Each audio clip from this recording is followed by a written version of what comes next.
Olabode Ayeri.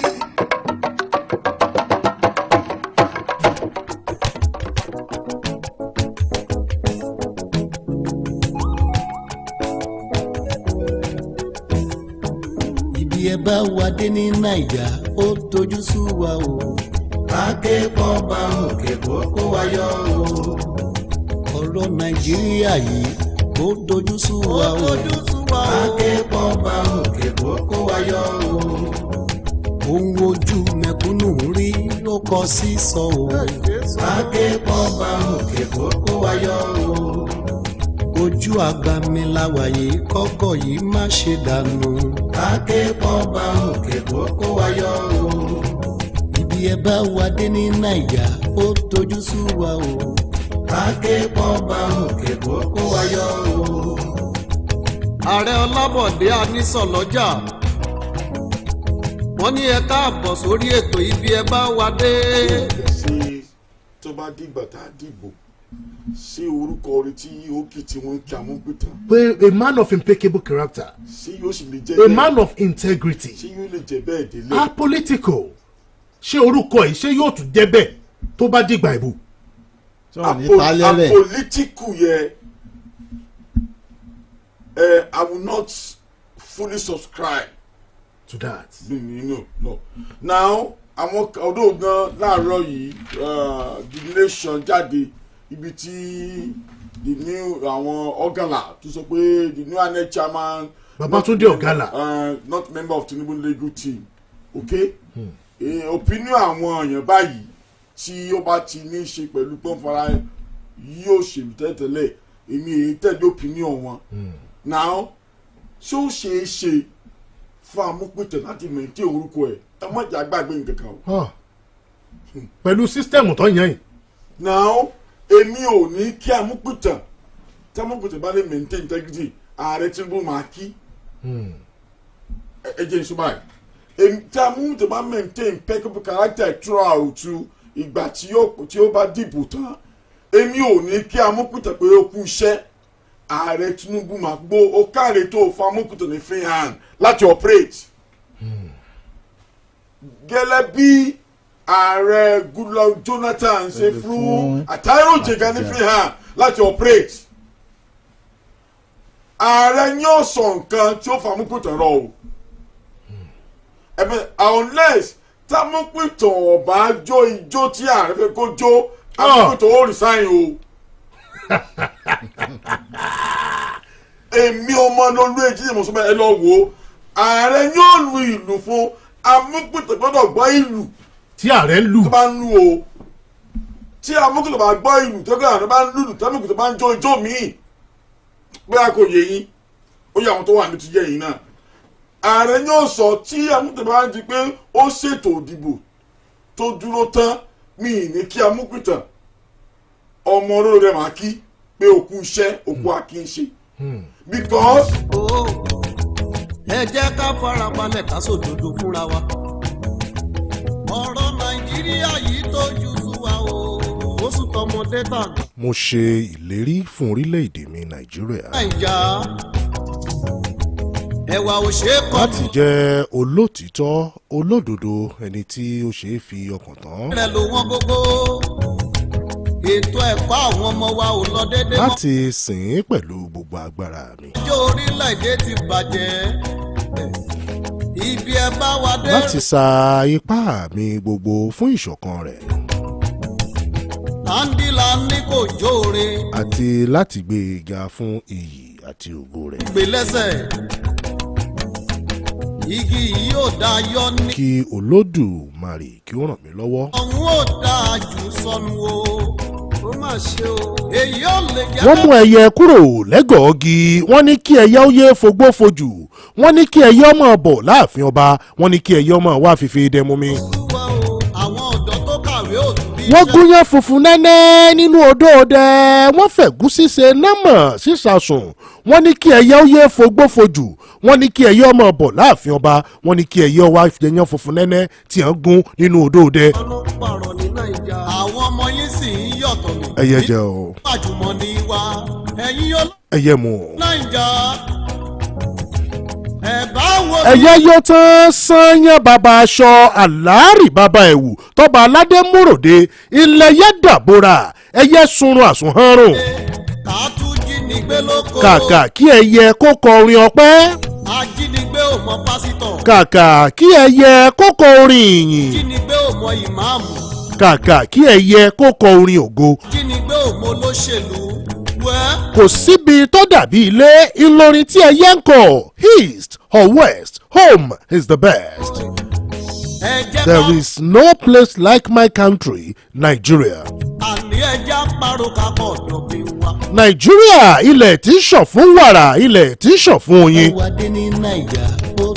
Nigeria òmìrán gàngàràn tí gbogbo ilẹ̀ adúláwọ̀ yòókù tí wọ́n ń sáyà. ọ̀rọ̀ Nàìjíríà yìí ó dojú sú wa. ẹni àfarópalẹ̀ mìíràn jẹ ni. ẹni àfìtọ̀pàjà ìtàlẹ̀ tún jẹ́ èèyàn. Nàìjíríà ọ̀pálámbá níwájú kùmọ̀ lẹ́yìn ọrùn. ṣé bí ojú ti rí rèé tá a fi jòbì lábìdún. òkùnkùn wá gbójú ọ̀run kárùkárù. lọ́jọ́ àdẹ pápá títí tá a gbẹ́jà òjìjí nínú pápá àwọn olóṣèlú lórílẹ̀‐èdè Nàìjíríà àwọn ní kẹ́ bi léèrè. lọ́jọ́ àdàgèrè sódò tá a gbódìdí àmọ̀tẹ́kùn àwọn olóṣèlú nípínlẹ̀ Ọ̀yọ́ yìí àwọn ní kẹ́ bi. lọ́jọ́ tá a worí àjà títí tá a rorò mọ́ díẹ̀ tí sàbà lórí ẹyin àkùkọ àwọn olóṣèlú nípínlẹ̀ Ọ̀yọ́ àti lórílẹ̀‐èdè Nàìjíríà àwọn ní kẹ́ bi léèrè. ojoojúmọ́ lòṣìṣẹ́ ń daṣẹ́lẹ̀ lórílẹ̀‐èdè tiwa mọ́ bí a máa. wọ́n ní amẹ́wúrẹ́ kò lágbàlá wọ́n ní kọ́mẹran kó máa bọ̀ lẹ́ẹ̀dẹ̀ wọ́n ní kéwúrẹ́ yé sùn nínú òtútù kọ́mẹran kó yé sùn nínú èjì. ọ̀pọ̀ ju ẹ̀mí ló ń bẹ lọ́sibítù o. ewúrẹ́ jẹ ewúrẹ́ mu ewúrẹ́ yó tán. ewúrẹ́ tẹnu bògì ó fẹsẹ̀ dògìnù. ewúrẹ́ sùn ọ́ tọ̀ sí yàrá àtúní agbójúbóyè ewúrẹ́ àjẹyànre. ọmọ ewúrẹ́ ètí ìdàgbà ọmọ ewúrẹ́ ètí ìgbó ọmọ ewúrẹ́ ń yọ kínní sí màmá ẹ̀. ṣé ẹ ti gbàgbé àdéhùn ni. ó ti pé ọdún mẹ́ta oṣù méjì àti ọjọ́ méjì gẹ́rẹ́gẹ́ lónìí tí ààrẹ Bọ́lá Ahmed Tinubu GCFR tí wọ́n ti gbọ́ ọ̀pá àṣàkóso. ẹ̀wà ò ṣe é kọlù lọ́jà mọ́. ọdún mẹ́ta oṣù méjì àti ọjọ́ méjì gẹ́rẹ́gẹ́ lónìí tẹ́ ẹ ti yọwọ́ ìrànwọ́ kúrò lórí epo. ètò ẹ̀kọ́ àwọn ọmọ wa ò lọ déédéé mọ́. ààrẹ Bọ́lá Ahmed Tinubu GCFR ibi ẹ bá wa dé rèé o. ẹ ṣèlérí ẹbù ìfọpo fún wa lórílẹ̀‐èdè Nàìjíríà ẹbù ìfọpo kankan ò tí ì fẹsẹ̀ méjèèjì lélẹ̀ ọdún mẹ́ta oṣù méjì ọjọ́ méjì gẹ́rẹ́gẹ́ lónìí. kandi tún gbé lẹ́sẹ̀. àwọn owó rọ̀gbùnrọ̀gbùn tẹ̀ ń kó fáwọn gómìnà àwọn aṣòfin àwọn aṣojú-ṣòfin lórílẹ̀‐èdè Nàìjíríà kò dọ́dọ̀ àwa mẹ̀kúnnù. ó mà ṣe o.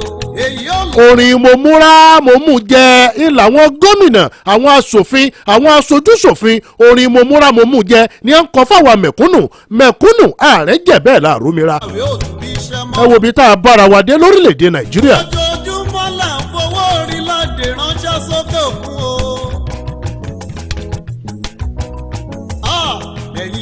ààrẹ Bọ́lá Ahmed Tinubu GCFR. àwọn ọmọ yín sì ń yọ̀tọ̀ nínú ogún àjùmọ̀ní wa. abẹ tá a fi fárí igúnnugún. ní Naija. abẹ tá a fi yẹ̀sọ́ àkàlà. ẹ bá wo bí ẹ bá wa dé o. ẹ mọ̀ jò dorí àti òrókẹ́ lábẹ́ ti kú.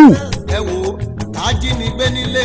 ó ti pé ọgọ́sàn-án ọjọ́ gẹ́rẹ́gẹ́ lónìí bẹ́ẹ̀ ni 180 days tí àwọn tí wọ́n kó ní Kayama ní Kwara State 176 òní ló pé 180 days gẹ́rẹ́gẹ́ tí wọ́n bẹ nínú àhámọ́ àwọn agbésùnmọ̀mí kọ́mẹ̀dì ọmọlúlẹ̀ jíde náà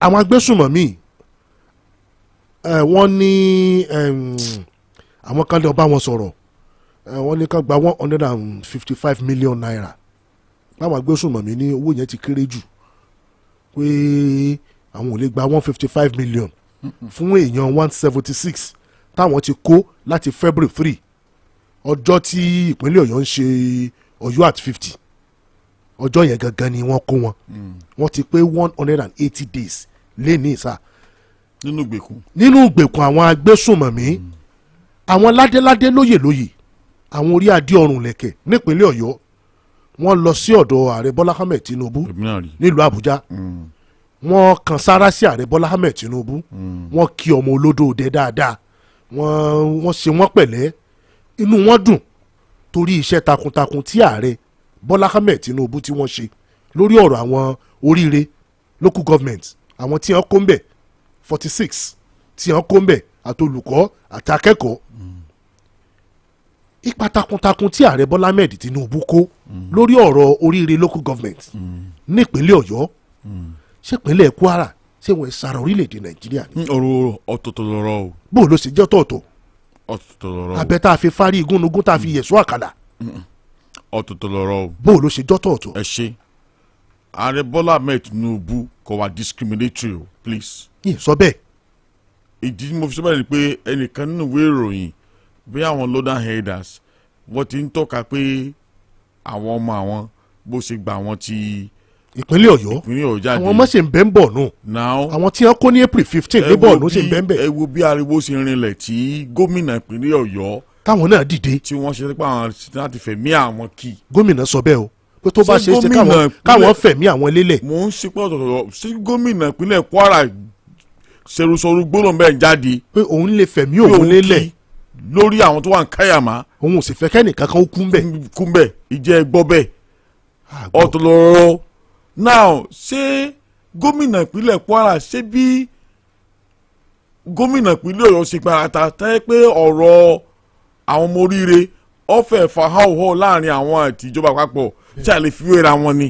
bẹ́ẹ̀ kọ́ a lè fi wéra wọn. sẹ́ni náà at times tá a bá gbọ́ ọ̀sẹ̀ àṣeyọrí tí ààrẹ ṣe tí federal government ṣe a lè kó àṣeyọrí gómìnà náà kó ń bẹ̀.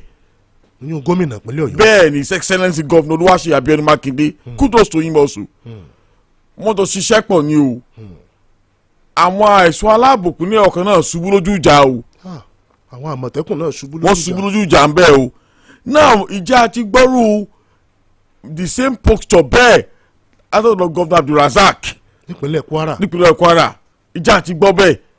ẹ wo ariwo táwọn èèyàn ń pa níbí bó ṣe rinlẹ̀ tó. ẹ wo bí àwọn bí olóyè Sunday Igboho náà ṣe fọgbà ẹ̀kọ́ ẹran mi ok. òun náà ń bẹnu gbò. nígbà náà lọ́wọ́ nínú gbó ẹ̀rù jẹ̀jẹ̀. now ẹ wo àtàwọn ìpínlẹ̀ Kwara kọ sí Sunday Igboho nígbà tó fẹ́ lọ ṣerú bẹ́ẹ̀ pé àwọn ọ̀fẹ́ ń bí. náà ọ̀tọ̀lọ̀rọ̀ sẹ́ni tí ẹ wò wọ́n lórí Facebook wà sẹ́ni tí àwọn tí ìgbésùnmọ̀mí bá gbilẹ̀ ń bì kan ẹ bi àwọn tó ní ìpínlẹ̀ yẹ ẹ bi àwọn aláṣẹ ẹbẹ̀ yẹ ẹ bi wọ́n léèrè wò almost 30 king ọba bí ó lé ní 30 ló ti fi ààfin sílẹ̀ o. nípínlẹ̀ Kwara. bẹ́ẹ̀ ni ó lé tiẹ̀ ní dáadáa tí wọn ò sí láàfin mọ́ o. now bó o ló ṣe ń ṣẹlẹ̀ bẹ́ẹ̀ tí gómìnà sì wà nílùú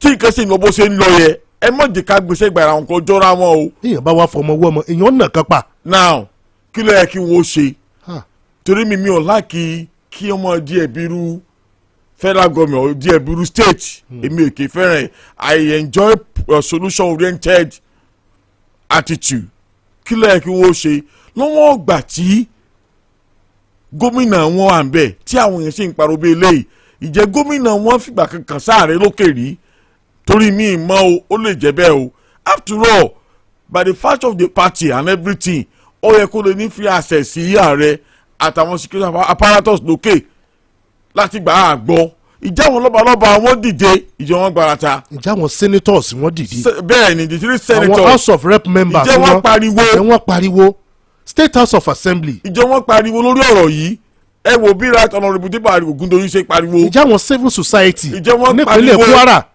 ìjẹ́ wọn àwọn media sì nígbà yẹn náà ìjẹ́ wọn pariwo. now ibi táriwo bá pọ̀ táriwo bá bolẹ̀ jìnnìjìnnì ó bo àwọn ọ̀tá. Let's call a spade if you are confused. Come on, Nakalebu. We should look for the way out, not to be pointing accusing finger to anyone. Títẹ̀ mi nìyẹn. lẹ́yìn bá wà fọmọ wọ́mọ èèyàn náà kan pa. lẹ́yìn bá ní kéèyàn wo kinní kan kó sòkú yẹ bó ti wù. ó lè sún jẹ. bẹ́ẹ̀ ni.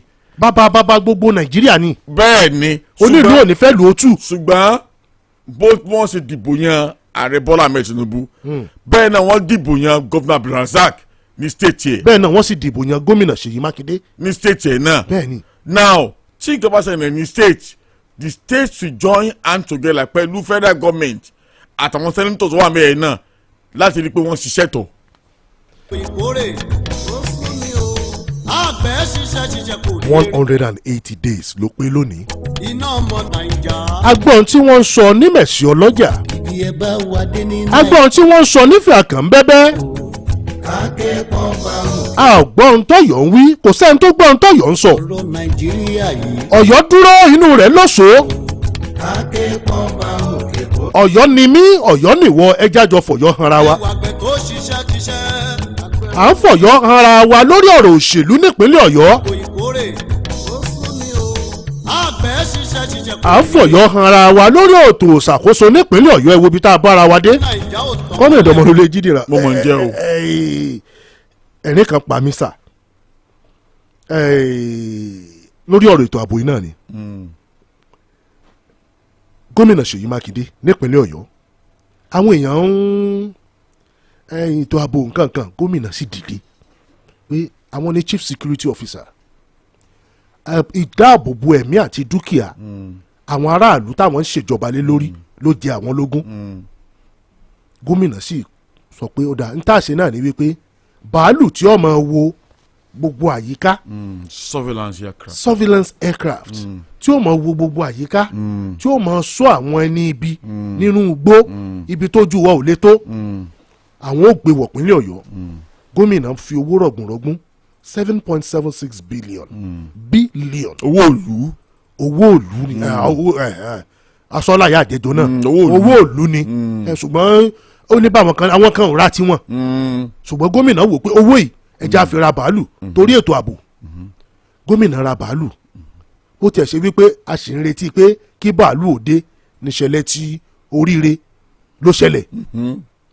àwọn oníròyìn wá bí gómìnà léèrè gómìnà ní tó bá ti kóṣù kẹfà tó parí bàálù òde oṣù kẹfà parí bàálù òde àwọn èèyàn ti ń pariwo àwọn olóṣèlú wọ́n ti tan náramọ́ramọ́ wọ́n ti tan wọbẹ̀ wọ́n ti ń lò fún òṣèlú ṣe bó sọ pé yóò dé ni. gómìnà sì sọ pé ẹ bá fẹ́ lọ wò lé. gómìnà sì ní ẹ ń bá fẹ́ lọ wo bàálù níbi tó wà níkẹjà kó máa bọ̀ kọ́ka lọ ó tiẹ̀ ṣe pé àwọn kan wọ́n kọ open letter sí gómìnà látòrí Facebook ó sì ṣe é ṣe kí gómìnà ó mọ̀ rí.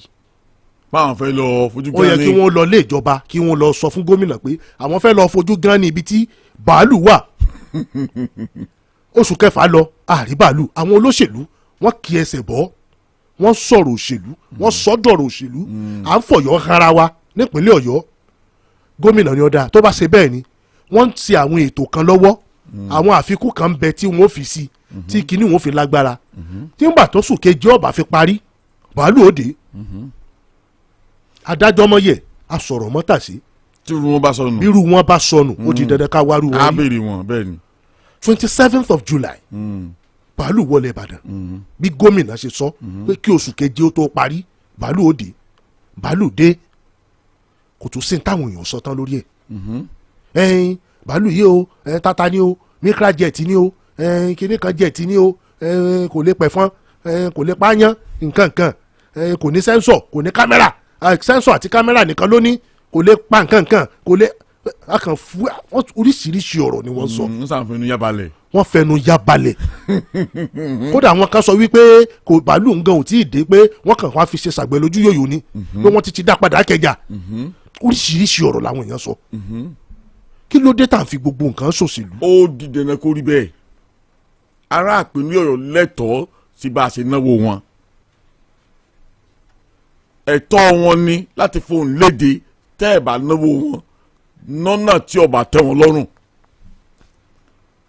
àwọn àwa la fi gómìnà Ṣèyí Mákindé sórí àlééfà àwọn náà ṣe ìmọ̀tò gómìnà yín ni mo jẹ́. governor of the people. bẹ́ẹ̀ ni tọ́lá àlùbáwá fohùn léde lórí bí wọ́n ṣe náwó wọn òkè ara ìwà tí ìjọba àwarawa ní ni gẹ́lẹ́ bí àwọn èèyàn mi dáadáa lórí Facebook ṣe máa ń sọ̀rọ̀ tí mo gbádùn wọn gan àtàwọn tó criticize àtàwọn tó comment gbogbo wọn òkè bẹ́ẹ̀ náà ló sì yẹ kó rí níjọba àwarawa owó tí gómìnà ń ná mọ̀sánlẹ́kọ̀ọ́ owó òlu ni tá a bá sì jókòó tó wọ́ọ̀lù ọ̀yẹ̀ káràlú náà lè béèrè bó o lè ṣe náwó wa nǹkan tẹ́ fọwọ́ wa ṣe yìí ìjọ tẹ́ wa lọ́rùn àbí kò tẹ́ wa lọ́rùn. sára lè béèrè àbáwọn olóṣèlú.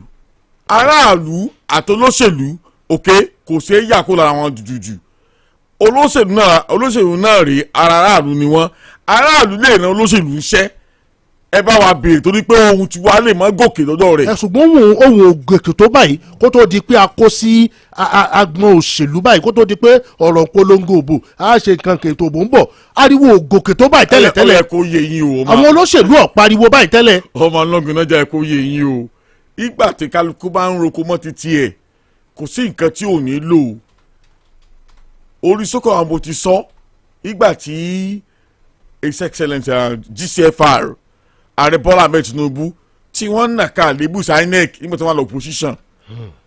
Now recent right now ààrẹ pé INEC is neutral INEC is neutral ó dènà kí àwọn ẹgbẹ́ alátakò kí wọ́n sọ̀rọ̀ bẹ́ẹ̀ o torí àsìkò tí kálukú ó máa sọ̀rọ̀ síjọba rí láti rí pé wọ́n rí ojú rí aráàlú àbẹ̀ láti ya ìjọba tó wà ń bẹ̀ láti ya lulẹ̀ bó ti wù kó jẹ́ àti bó ti wù kó rí òkè ẹjẹ́ á gbà pé ẹ̀tọ́ wọn ni láti fohùn léde àkọ́kọ́ nìyẹn but nǹkan tí mi máa takò rèé èyíkéyìí àtakò tó o bá ṣe tí o bá ní ẹ̀rí láti tì nídìí èmi máa kà sí kéétà àti ọ̀tẹ̀ tó o bá sọ̀rọ̀ pé báyìí ni ọ̀rọ̀ ṣe lọ báyìí wọ́n ṣe náwó wa ìjọ kọ́ ẹ̀rí wá láti fún aráàlú gbọ́dọ̀ mọ̀ béèrè pé ẹ̀rí kí ló ní lọ́wọ́ fi yé wa kó má dàbí pé ọkàn ń ṣe ìbàjẹ́ ìṣàkóso wà lórí àlééfà láì jẹ́ pé onígbòógì ẹ̀rí kan láti fi tì nídìí nǹkan táráàlú sàǹsẹ̀ gbọ́dọ̀ máa béèrè lọ́wọ́ alátakò nìyẹn èyí tẹ̀ ń ṣiṣẹ́ àtakò òkè tẹ̀ ní pé bàálù ò rí báyìí. wọ́n ní tọ́yì ni wọ́n ní mikra ni wọ́n ní kò jẹ nǹkan kan. ẹ̀yin kò jámọ́ nǹkan kan. wọ́n lójú wọn ní ó lójú kò ríran ó létí kò gbọ́rọ̀. ẹ jẹ́ kí bàálù yẹn bẹ̀rẹ̀ sí í ṣiṣẹ́ ná tí ò bá wá ṣiṣẹ́ tá a rán tí ò jíṣẹ́ tí wọ́n rà fún la tó lè mọ̀ pé ọ̀rọ̀ táwọn ẹgbẹ́ alátakò olóṣèlú ń sọ òdodo ní àbírọ́ bọ̀lọ́wọ́lọ́wọ́ báyìí wọn òyìnbó mọ́ ti máa lò ó kò tí ì bọ̀ sójú iṣẹ́ tí ò bá wá ṣiṣẹ́ tí wọ́n rà fún lèbi tó lè gbà pé tọ́ọ̀ì ni olójú kò rí na gbogbo tí wọ́n ń sọ yẹ kí wọ́n dákẹ́ kó lè ká wò ná pé wọ́n tiẹ̀ gbédè yẹ ok mo kí wọn kú iṣẹ́ torí gómìnà náà wọnú wọn tó kù sí débi náà rí wọn tínú wọn sì dùn ok. òun lẹ́ ń wè lórí Facebook àgídìgbò yìí òun rí. ẹ rí gómìnà rẹ rí. ṣé òun nílé. ó ní àbó nǹkan ni. ó dà pé aṣọ tí gómìnà wọ̀ ǹjọ́ nǹkan lélẹ̀ yìí o ó dà pé nígbà wọn lọ tí wọ́n kọ́kọ́ lọ rà lélẹ̀ tí gómìnà sì ká sókè báyìí. ẹ gómìnà rẹ ni wọ́n dùn. ìka ẹgbẹ́ òṣèlú kan ni gómìnà sì báwọn. ẹ mo mọ. ìka ẹgbẹ́ òṣèlú. ìka wọn lò nínú ká wa. ìka wọn lò ká kan. ìka alábẹ́ wa nù. ìka alábẹ́ kọ́ o gómìnà ṣe ìka kan. ìka kan kọ́ ìka ẹgbẹ́ òṣèlú kan ni èmi ò mọ̀ mo sábà pé ìka ẹgbẹ́ òṣèlú kan ẹ wẹ́wò ó rèé ìka ẹgbẹ́ òṣèlú kan ni gómìnà náà sókè. ìka kí là ń pè karùn. ṣé ìṣe pé ntí mò ń rò ni. ojoojúmọ́ lòṣìṣẹ́ ń daṣẹ́lẹ̀. ibi ẹ bá wa délé tó gorí afẹ́fẹ́ ìkànnì àgídìgbò 88.7 FM ìkànnì àkọ́kọ́ táyé ń gbọ́ jù lórí àtẹ ìgbéléwọ̀n. Ọlábọ̀dé ńlọkọ mi ọmọ anísọ̀ lọ́jà ni mí ọmọ anípa lójú ogun. mo ti sọ fún yín wípé Liverpool ni mí I'll never walk alone. never walk alone. mo ti ní àwọn àwòrán ṣàṣà nínú yàrá agbára pẹ̀lú mi àwọn tí a mú lẹ́nu bí ẹyẹ ti jata ẹ já sáré lọ sójú ọjà tá a bá dé látòjú ọjà ká wá bọ́ sí pẹ̀rẹ̀pẹ̀rẹ̀ bí tà lọ lórí ètò bí ẹ bá wá dé ẹ káàárọ̀ ẹ mọ̀ yìí kúrò ńbẹ̀. 88.7 FM. ta ló wà ń bẹ̀ hàn. bàbá àgbà èmi ni. ọmọ mi bó o ní nǹkan. dáadáa ni bàbá àgbà ẹ fún mi ní Miko sweet. ẹyọ kan péré náà ní sí à ń bẹ lọ́ọ̀ tèmi mo sì fẹ́ láti ń bá jẹun tán ni lọ́ọ̀dọ̀ bàbá rẹ yóò fún nìkan. ó bàbá àgbà ẹ fún mi jọ. kí ló ń ṣẹlẹ̀. bàbá àgbà wọn ò fẹ́ fún mi ní Miko sweet. bàbá mi ṣẹlẹ̀ fún mi lówó kí n fi ra Miko sweet. Wo bí bàbá àgbà ṣe máa ń fi nǹkan pamọ́ ní gbogbo ìgbà nìyẹn. má dá lóhùn ọjà ìgbàntí ẹ. ẹ ṣé bàbá àgbà. wo bí mo ṣe máa ń bá bàbá rẹ náà ṣeré ń gbà kékeré nù. Miko Sweet láti iléeṣẹ́ Sweetco Foods Limited ó ti wà tipẹ́ lórílẹ̀‐èdè Nàìjíríà táwọn èèyàn sì fẹ́ràn láti máa là. Miko Sweet mo nífẹ̀ẹ́ rẹ̀. Miko Sweet ohun àmúyangàn orílẹ̀‐èdè Nàìjíríà. Wọ́n tún bẹ̀rẹ̀ n ò lè ṣaláì má panilẹ́rìn lákòókò àpéjọpọ̀ ìtakùrọ̀sọ orí ìlà mọ̀lẹ́bí mi. Ó tiẹ̀ da ohun tí gbogbo wọn nífẹ̀ẹ́ sí ni mò ń sè. Ó náà ni àmì ìdánimọ̀ mi ti ṣe Maggi native jollof rice. Ìtọ́wò ẹ̀kan lásán ara yìí kankan ò sí lẹ́yìn ẹ̀. Maggi Star tá a ṣe látara ẹ̀wà sóyà àlùbọ́sà adùn chili àti kànáfùrù. Oúnjẹ alẹ́ ti délẹ̀ ẹ máa bọ̀ jẹ́jẹ́ tàbí kí ẹ má wá rárá. Maggi Star yóò sọ gbogbo oúnjẹ tá a ṣe dohun àrà ọ̀tọ̀ yóò sì tún sọ àkókò náà dàkókò mánigbàgbé. This is a clarion call to all citizens of Oyo State that it is high time we took up the gauntlet and liberate our dear state from pretenders and usurpers in politics who are bent on running our dear Oyo State aground politically, economically, and historically. For the sake of our collective future and the memory of our golden past built and labored for by our forebears, their efforts made us the pacesetter state among the rest. Now is the time to rescue Oyo State. It is a collective task of all, wherever we may be on the surface of earth. Join the movement that means well for the people of Oyo State, whether rich or poor. Join Oriyomi Grassroots Mobilizer on www.oriyomigrassrootsmobilizers.com.ng. Again, www.oriyomigrassrootsmobilizers.com.ng. All your inquiries will be attended to, and we also welcome your comments. Let's join hands together, because together we can do it. OGM, Voice of the People, is the voice of God. Gẹ́rẹ́gẹ́ láago 8 àárọ̀ lò láti iléeṣẹ́ rédíò Àgídìgbò 88.7 FM Ìbàdàn. It's 8 a.m. on Àgídìgbò 88.7 FM.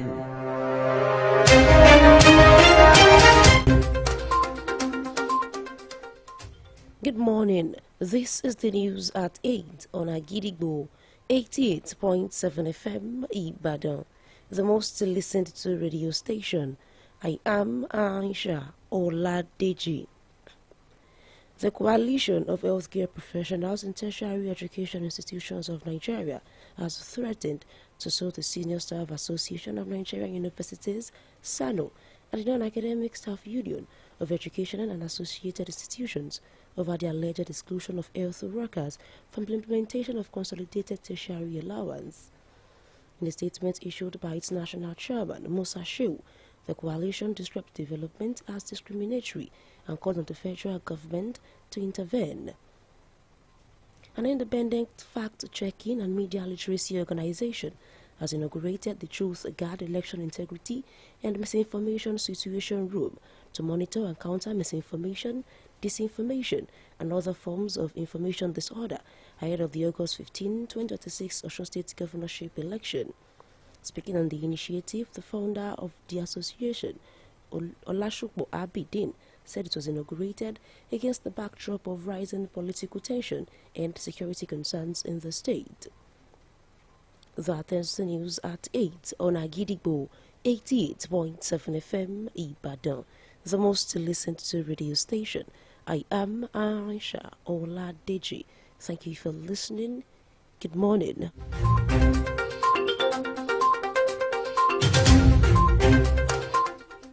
Ẹ káàárọ̀, ìròyìn aago 8 àárọ̀ rèé láti iléeṣẹ́ rédíò Àgídìgbò 88.7 FM Ìbàdàn. Ìkànnì àkọ́kọ́ táyé ń gbọ́ jù lórí àtẹ ìgbéléwọ̀n Títílayọ̀ Àkàndé lóníròyìn yín. Agbáríjọpọ̀ àwọn akọ́ṣẹ́mọṣẹ́ lẹ́ka ètò ìlera láwọn ilé ẹ̀kọ́ gíga ni wọ́n ti ń dúnkòokò láti wọ ẹgbẹ́ àwọn òṣìṣẹ́ àgbà ní fásitì SANO àti ẹgbẹ́ NASO lọ ilé ẹjọ́ lórí ẹ̀sùn pé wọ́n yà wọ́n sọ́tọ̀ nínú àgbékalẹ̀ owó àjẹmọ́nú fáwọn ilé ẹ̀kọ́ gíga. Alága àpapọ̀ wọn Musa Shehu ó ṣe àpèjúwe èyí gẹ́gẹ́ bí ìdẹ́yẹsí, bẹ́ẹ̀ ló ké sí ìjọba àpapọ̀ láti dá sí ọ̀rọ̀ náà. Àjọ tó ń ṣòfintótó òkodoro ọ̀rọ̀ Fact Check Africa ni wọ́n ti ṣiṣọ́ lójú yàrá ìfimúlẹ̀ òótọ́ lásìkò ètò ìdìbò lójúnà àti mójútó tó ń títako àwọn àṣìgbé ìròyìn tó ṣeé ṣe kó jẹyọ ṣáájú ètò ìdìbò gómìnà ìpínlẹ̀ Ọ̀ṣun ti ọjọ́ 15 oṣù kẹjọ ọdún yìí. Olùdásílẹ̀ àjọ ọ̀hún Ọ̀làṣọpọ̀ Abidin ó wí pé ìfilọ́lẹ̀ náà òun ló wáyé látàrí rògbòdìyàn òṣèlú tó ń wáyé nípínlẹ̀ Ọ̀ṣun. Ó pín ìròyìn aago 6 àárọ̀ rẹ̀ láti iléeṣẹ́ rédíò Àgídìgbò 88.7 FM Ìbàdàn. Ìkànnì àkọ́kọ́ tá ń gbọ́ jù lórí àtẹ ìgbéléwọ̀n Títílayọ̀ Àkàndé ló ti ń ròyìn. Ẹ ṣé tẹ̀ ń gbọ́ wa.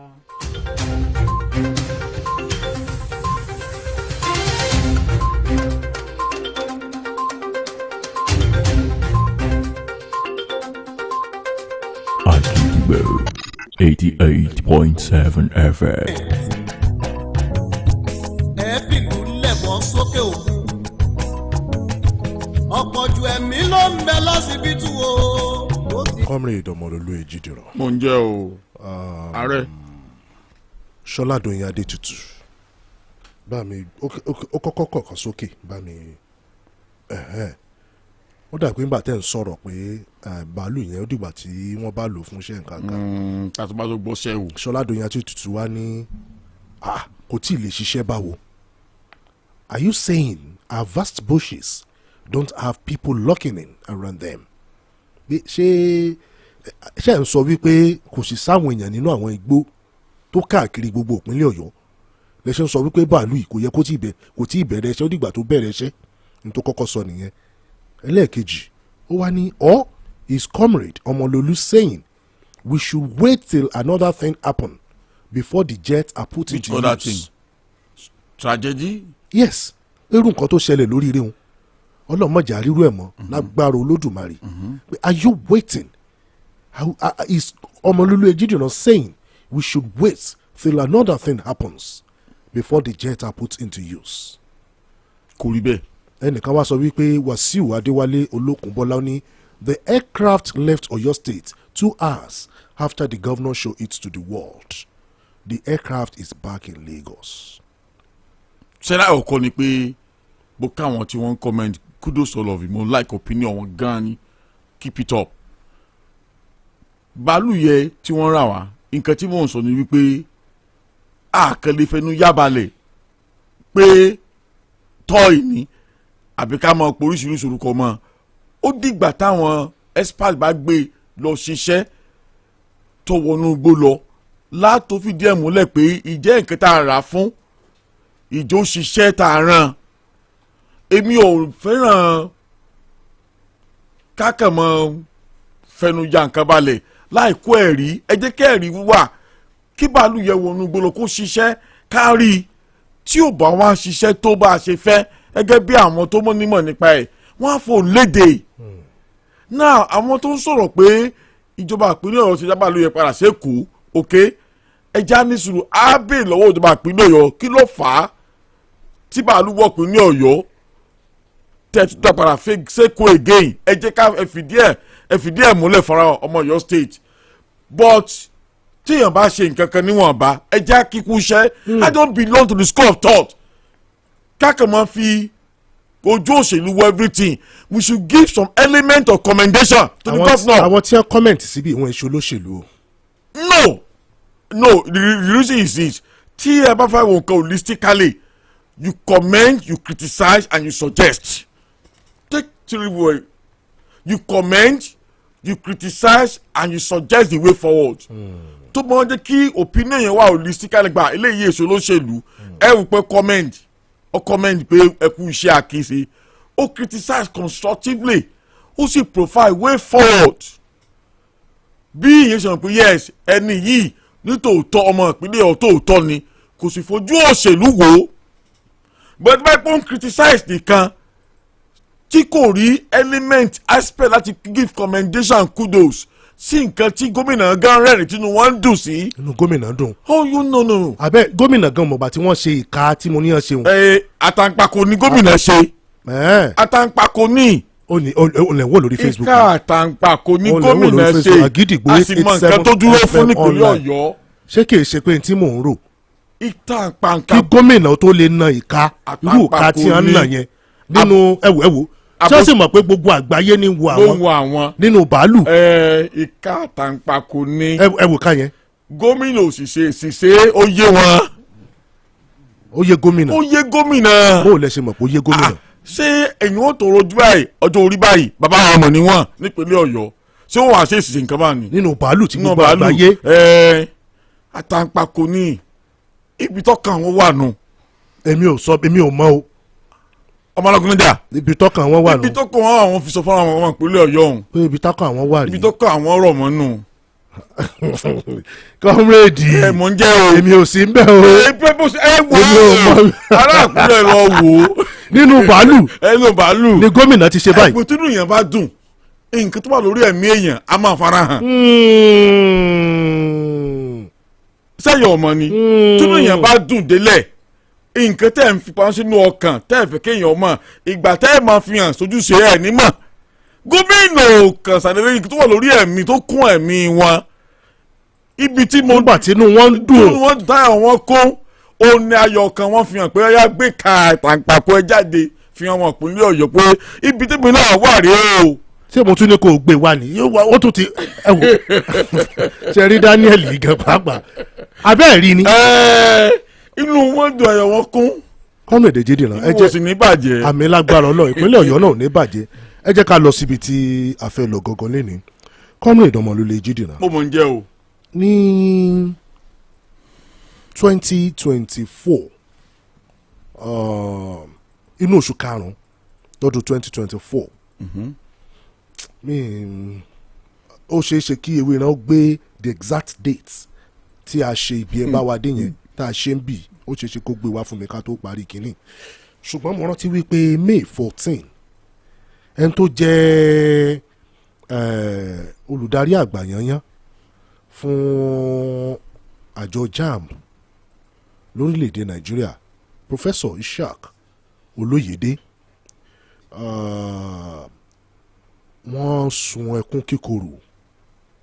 wọ́n bara jẹ́ gẹ́gẹ́ rẹ̀. wọ́n bara jẹ́ wọ́n regret wọ́n fi ìbànújẹ́ ọkàn wọn ẹ̀dùn ọkàn wọn wọ́n fi hàn lórí national television tí àwọn èèyàn sì wà ń bẹ̀. kí ni tó fà á? n tó fà á náà ni wípé alákọ̀ọ́kọ́ àwọn èèyàn pàdánù ẹ̀mí wọn látàrí ètò ìdánwò tí wọ́n ṣe lọ́dún 2024 tí wọ́n gbé kalẹ̀ ẹ̀mí ògo orílẹ̀-èdè Nàìjíríà tí wọ́n lọ ṣèdánwò ẹ̀mí wọn ṣòfò. ẹlẹ́ẹ̀kejì nínú 1.9 million approximately àwọn tí wọ́n ṣe ìdánwò JAMB àwọn tí wọ́n gbà kọjá 200 wọ́n tó 400,000 lè tó ṣe pé wọ́n fẹ́ tó 25% ní àwọn tí wọ́n gbà kọjá 200. tá a lè ṣe pé àwọn tó yege. láwọn tó yege. ká sọ bẹ́ẹ̀. láwọn tá a lè sọ pé bóyá wọ́n yege torí téèyàn ò bá tí ì gba 200 ọkàn ò tiẹ̀ tí ì balẹ̀ rárá lẹ́yìn ó rí bí kankan wò. ẹlẹ́ẹ̀kẹta sà àwọn àyè kan wà tó ṣe wípé àwọn ọmọ ò tiẹ̀ rí ìdánwò sí kọ̀ǹpútà kú kò sí nẹ́tíwọ̀kì àwọn èèyàn fi láńtà tanná lálẹ́ wọ́n ń ṣèdánwò bàbá ìwà sọ kékeré lọ́dún náà lọ́hùn àjọ wà ń bì ní ọ̀pọ̀lọpọ̀ ọ̀rọ̀ lẹ́sọ màá ní kí Daniel gbé kinní yẹn wá tí a tún gbọ́ lẹ́nìí. Professor Ishaq Olóyèdé lánàá ni mo kí wọn kú oríire. July 31st. July 31 mo kí wọn kú oríire wọ́n gun àkàsọ̀ wọ́n sì sọ̀kalẹ̀ láyọ̀ àtàlàáfíà wọ́n gbé baton wọ́n gbé lé ẹlòmíì Professor Ṣẹ́gun Àìná tí òun ó gba ipò gẹ́gẹ́ bí olùdarí àgbà yanyan fún àjọ JAMB lórílẹ̀‐èdè Nàìjíríà. Oríṣiríṣi ìṣẹ̀lẹ̀ ló ti ṣẹlẹ̀ nígbà tí Professor Ishaq Olóyèdé ti ń bẹ̀ ń bẹ̀. Àwọn ni wọ́n tá bá sọ wípé àjọ JAMB wọ́n kó owó rọ̀gùnrọ̀gùn sí àpò àsùnwọ̀n ìjọba orílẹ̀‐èdè Nàìjíríà. At a point wọ́n ń jẹ́ bí àjọ ẹlẹ́ẹ̀kejì àbí ẹlẹ́ẹ̀kẹta lẹ́yìn custom lẹ́yìn Nigerian Customs Service tí wọ́n pa owó jù sí àsùnwọ̀n ìjọba orílẹ̀‐èdè Nàìjíríà. Àwọn ọmọ wa sì ń fèèlì lọ rẹ́bẹ́rẹ́bẹ́ àwọn ọmọ ń tún ìdánwò ṣe mass failure. wọ́n ń gba result méjì ń jáde. result méjì ń jáde kí result kan jáde láàárọ̀ kó tó di ọ̀sán kó tún ti rí rìsọ́ọ̀tì míì ọmọ tó gba 200 láàárọ̀ nígbà tí ó bá fi dìrọ̀lẹ́ tó bá tún lọ tún wò yóò rí 150 ọmọ tó gba 120 láàárọ̀ nígbà tí ó bá fi dọ̀sán yóò rí 350 àwọn ọmọ wa ń jẹ májèlé wọ́n gbé nǹkan jẹ oríṣiríṣi nǹkan ló ṣẹlẹ̀ 1978 ni wọ́n bẹ̀rẹ̀ àjọ JAMB oríṣiríṣi àwọn èèyàn tí ni wọ́n ti ṣe olùdarí àgbà tá bá bẹ̀rẹ̀ látòrí Seidu Angulu tá bá mú dórí Dr. Muhammad Abdulrahman tá bá mú dórí ọkùnrin kan tí a ń pè ní Bello Salim Ahmed Salim tá bá mú dórí baba Dibu Ọ̀jẹ́rìndé tá bá mú dórí Professor Ishaq Olóyèdé wọ́n jẹ́ 5 Ṣẹ́gun Àìná ó ti gba ipò báyìí ọmọ 40 ọdún inú oṣù náà ló pé 40 ọdún ó ti gba ipò kí la fi máa rántí Professor Ishaq Olóyèdé ipa wo ni Professor Ishaq Olóyèdé kó nínú ètò ẹ̀kọ́ lórílẹ̀‐èdè Nàìjíríà ipa wo ni àjọ JAMB ń kó àwọn kan ti sẹ́ pé kí wọ́n pa JAMB kí wọ́n parẹ́ kò ní ìwúlò kankan oríṣiríṣi ọ̀rọ̀ làwọn èèyàn ti sọ kò yẹ kó lọ bẹ́ẹ̀ torí every registration number every form tí ẹnìkan bá gbà ògo orílẹ̀-èdè Nàìjíríà ló ní registration number kọ̀ọ̀kan talent kọ̀ọ̀kan ọjọ́ ọ̀la kọ̀ọ̀kan ló ń bẹ lábẹ́ registration number JAMB ẹyọ kọ̀ọ̀kan àyànmọ́ ẹnì kọ̀ọ̀kan ló ń bẹ lábẹ́ àsíá registration kọ̀ọ̀kan ká tó wá gba 2 million registrations kí ó wá ṣe wípé bí 1.6 ń fìdí rẹmi àti oríṣiríṣi àwọn kan tó ṣẹlẹ̀ ètò ẹ̀kọ́ lórílẹ̀‐èdè Nàìjíríà àjọ JAMB kí láàfin máa rántí Professor Ishaq Olóyèdé nínú ètò ẹ̀kọ́. àkọ́kọ́ ni wípé mo kí ọ̀jọ̀gbọ́n Ishaq Olóyèdé bí mo ṣe máa ń sọ pé you comment you criticize you provide solution. now nígbà tí ọ̀jọ̀gbọ́n Ishaq Olóyèdé débẹ̀ mo lè rántí mo sì lè fáwọn tó bá níran dáadáa there was an expansion and strengthening of computer based nígbà yẹn bó tiẹ̀ jẹ́ wípé a rí àwọn àṣeyọrí tí àwọn kùdìẹ̀kudiẹ àti àwọn ibi tó computer based ó ń bá CBT fínra ok ó wà ń bẹ̀ apart from that èmi á kí prof again lórí financial transparency bàbá Dìbú Ọ̀jẹ́rìndé náà ṣe tiwọn wọ́n kúrò ń bẹ̀ ìgbà tí prof débẹ̀ owó tí wọ́n náà wọ́n ń pa wọlé fún tí wọ́n remit fún government ó boost ọlọ́sókè sí ṣùgbọ́n nǹkan ń ṣe mí kàyéfì ni pé ṣé àjọ JAMB ṣé àjọ tá a gbé kalẹ̀ láti máa pa owó wọlé fún ìjọba ni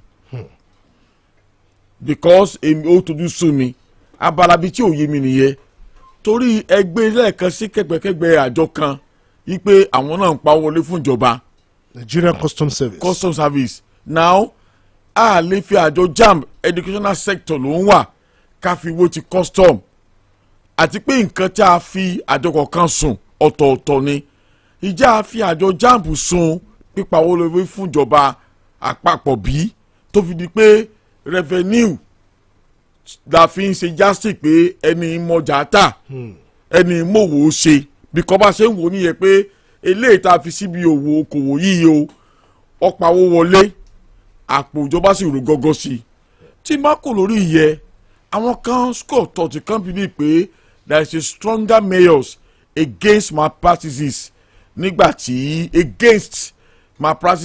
nígbà tí Professor Ishaq Olóyèdé tí wọ́n gba ọ̀pá àṣẹ JAMB but àwọn score thirty kan náà yarí pé kò rí bẹ́ẹ̀ ipe malpractices náà ṣe wà ṣùgbọ́n àwọn kan rò pé the issue of CBT ó check àwọn èèyàn gan tẹ́ pé issue of impersonation máa bá ní jókòó ṣèdánwò because issue of biometric verification ohun tó àṣírí pé wọ́kọ́ ni òní tó wọ́kọ́ ló fẹ́ jókòó ṣe ẹ̀sáàmù yìí and probably before this time tí issue of biometric verification ti wọlé dé àwọn èèyàn máa wá jókòó ṣèdánwò fún ẹlòmíì tí èèpá wọn lè dánwò yẹ bó máa biometric ń tún àṣírí ipe kò ṣeé ṣe fún anybody láti wá jókòó sí ìdìbò fẹ́ nìkan. ayé ìdìbò ọ̀jẹ̀rìndín ní CBT mọ̀ ti wà. ló ti wà bọ̀ expansion ẹ̀ àti strength ẹ̀ ayé bàbá ni o Isaac Olóyèdé ok mo fi kudos fún wọn. Apart from that again tẹ bá wò the speed this sọ fi ń jáde èsì tó fi ń jáde lẹ́sẹ̀kẹsẹ̀ ni although ó mú àkùdé lọ́wọ́ ṣùgbọ́n ìyàtọ̀ bá pé tẹ bá ṣèdánwò within 48 hours to 96 hours ẹ ti mọ gbogbo èsì ó ti máa jáde based to the fact pé kọ̀ǹpútà ti dé tí wọ́n fi ń máàkì ní bẹ́ẹ̀ náà ni kò sí nǹkan tí ó ní ire tí bí ò ní tẹ̀lé kò sí nǹkan tí ẹ̀rí àṣeyọrí ń bẹ tí kùdìẹ̀kùdìẹ̀ ò ní sí ń bẹ àwọn kan wọ́n suggest pé ṣé kí wọ́n cancel CBT ká má lò mọ́ àbí ká improve lórí ẹ̀ I beg to disagree with them pé ká cancel ẹ̀ we should improve on it aspect is server aspect tí o bá sí iná àwọn aspect pé glitches ti ń ṣẹlẹ̀ 10 2 or 3 results jáde sí a single candidate okay or ẹ̀ kí o mójútó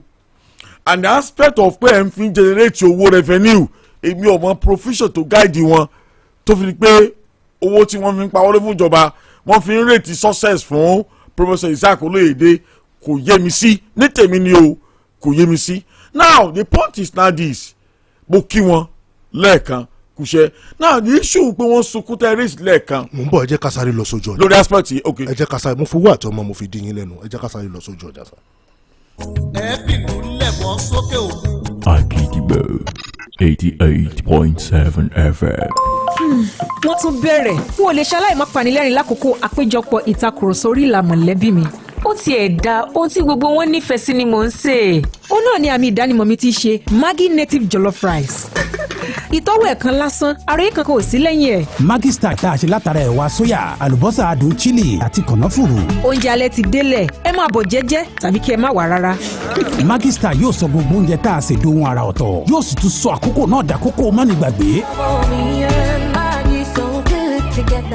This is a clarion call to all citizens of Oyo State that it is high time we took up the gauntlet and liberate our dear state from pretenders and usurpers in politics who are bent on running our dear Oyo State aground politically, economically, and historically. For the sake of our collective future and the memory of our golden past built and labored for by our forebears, their efforts made us the pacesetter state among the rest. Now is the time to rescue Oyo State. It is a collective task of all, wherever we may be on the surface of earth. Join the movement that means well for the people of Oyo State, whether rich or poor. Join Oriyomi Grassroots Mobilizer on www.oriyomigrassrootsmobilizers.com.ng. Again, www.oriyomigrassrootsmobilizers.com.ng. All your enquiries will be attended to, and we also welcome your comments. Let's join hands together, because together we can do it. OGM, Voice of the People, is the voice of God.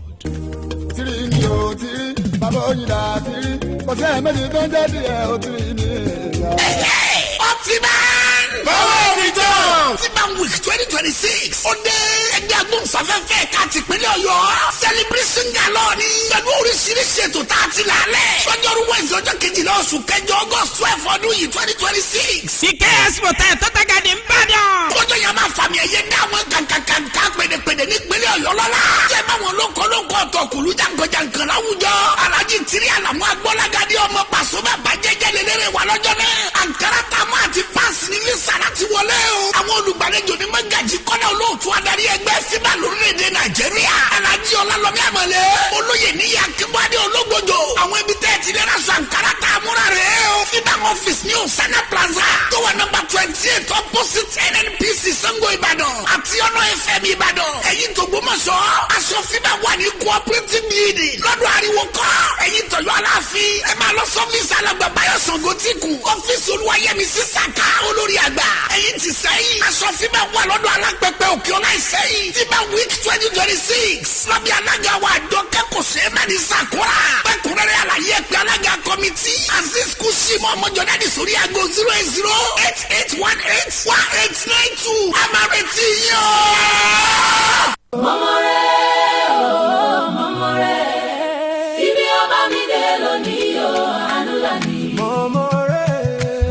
Everlasting Light International Ministry presents Bold, Bloom and Blossom 2026. The Couples Conception Conference. Theme: None shall be barren. Come and experience fruitfulness, miracles, healing and practical guidance. Venue: Dominica University Multipurpose Hall, Samonda, Ibadan. Date: Saturday, August 1st, 2026 by 10 a.m. and Sunday, August 2nd by 2 p.m. Miracle Rally. Ministering: Reverend Samson Ajetomobi, Reverend Dr. Patience Fortune Oyo, Professor Adebowale and Dr. Afolakemi Saba, Dr. Olubenga Shanu, and Minister Sholade Ara. Host: Pastor Deji and Dr. Kenny Akinpelu. For registration or inquiries, call 0703-018-3166 or 0805-707-2967. Everlasting Light International Ministry Couples Conception Conference. Be there. Akidibo 88.7 FM. ọ̀pọ̀ ju ẹ̀mí ló ń bẹ lọ́sibítù o ó ti ṣòfò ẹ̀mí tí wọ́n rówó jẹ́ thousand JAMB students JAMB applicants òun àná result wọn kìí sọ̀rọ̀ sí i ló ti ń ṣẹlẹ̀ bẹ́ẹ̀. 13 consecutive years. 13 consecutive years. làwọn èèyàn ti ní mass failure. mass failure sí huge and mass failure ti ń ṣẹlẹ̀. JAMB sì rẹ̀ mìtì owó. ó sì rẹ̀ mìtì owó fún federal government. wọ́n sì ń fi àyànmọ́ àti kádàrá àwọn kan ta tẹ́tẹ́. CDEX. But of course. As registrar of JAMB, I hold myself personally responsible. As registrar of JAMB, I hold myself including personally responsible for the negligence of the service provider and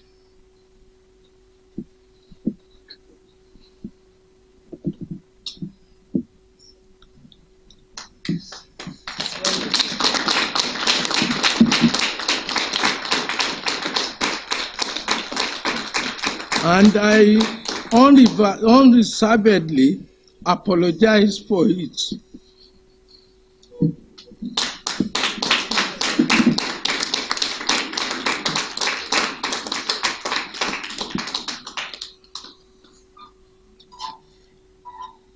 And the trauma it has affected Nigerians to, directly or indirectly. We have decided that all the candidates affected in the 157 centers of the 882 be contacted to retake their examinations.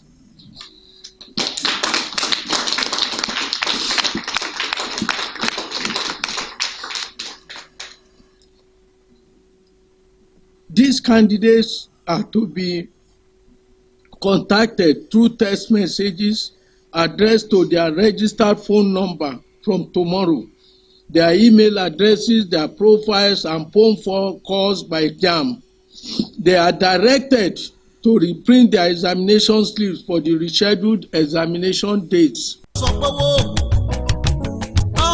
ẹ̀yin adarí ìwà ẹ̀ parọ́kẹ́ gbọ́dọ̀ fi inú wa ẹ̀ẹ́dẹ̀rọ̀nù èsì o alóúnjẹ ní nàìjà ebi tún pa. ní àná nígbà tí níbi tí wọ́n ti ń ṣe ayẹyẹ tí bàbá ti ń sọ pé ibi táwọn ṣe dé ìdágbére tí wọ́n ti ń gbé ọ̀pá fún Ṣẹ́gun Àìná bàbá wa sọ̀rọ̀ ńlá kan bàbá wa ní I need some time to go back and beg God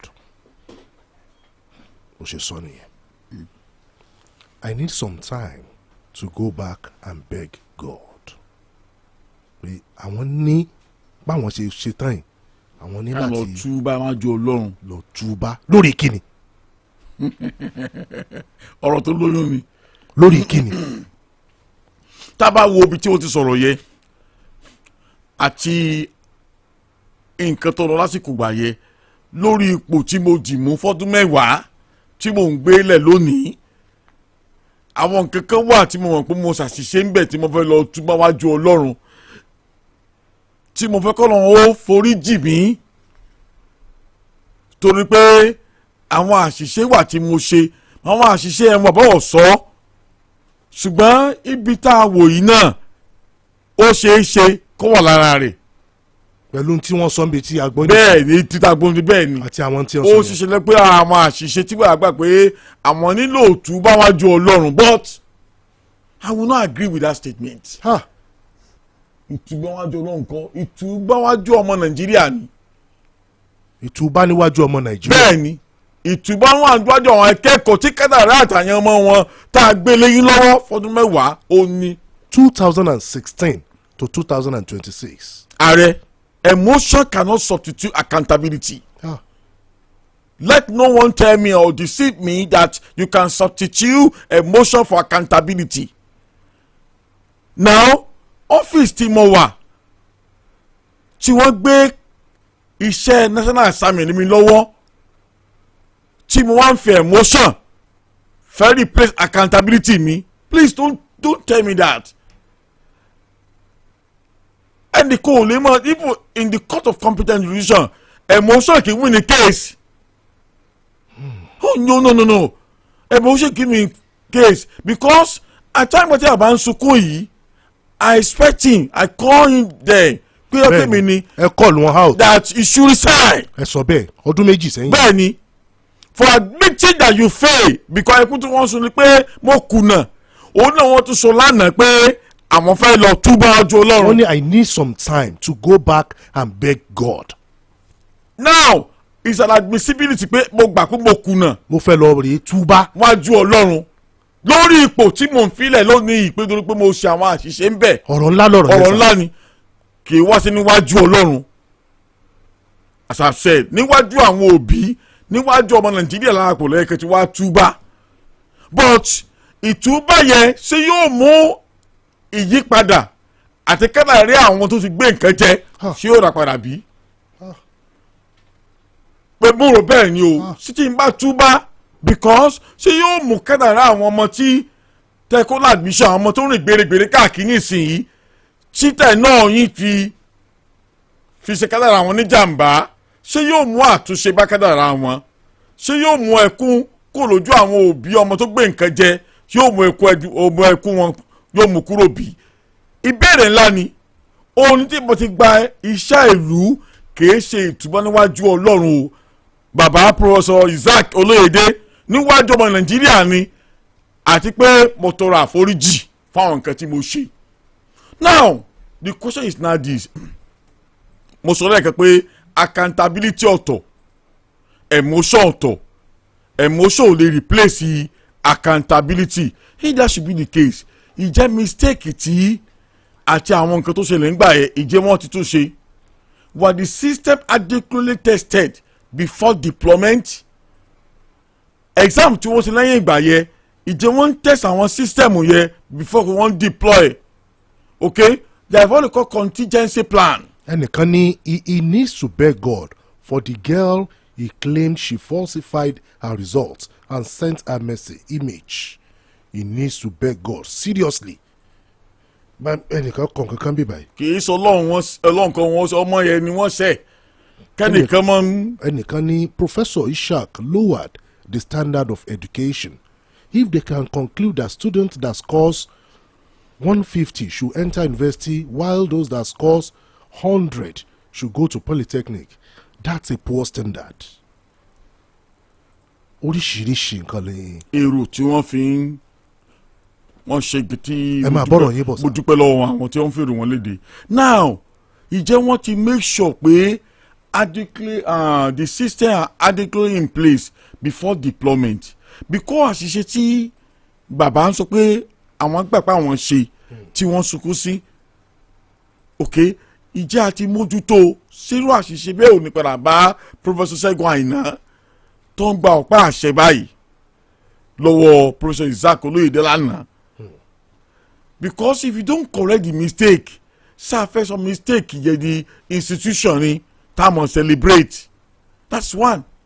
Secondly ni wípé the issue of cliches okay tí wọ́n ń fi sọ pé ó ń fà á ìjà àwọn expert ti bójú wò ó tá a fi ní mọ bọ́ sínú wàhálà kan báyìí náà mọ́ ní gbogbo ìgbà.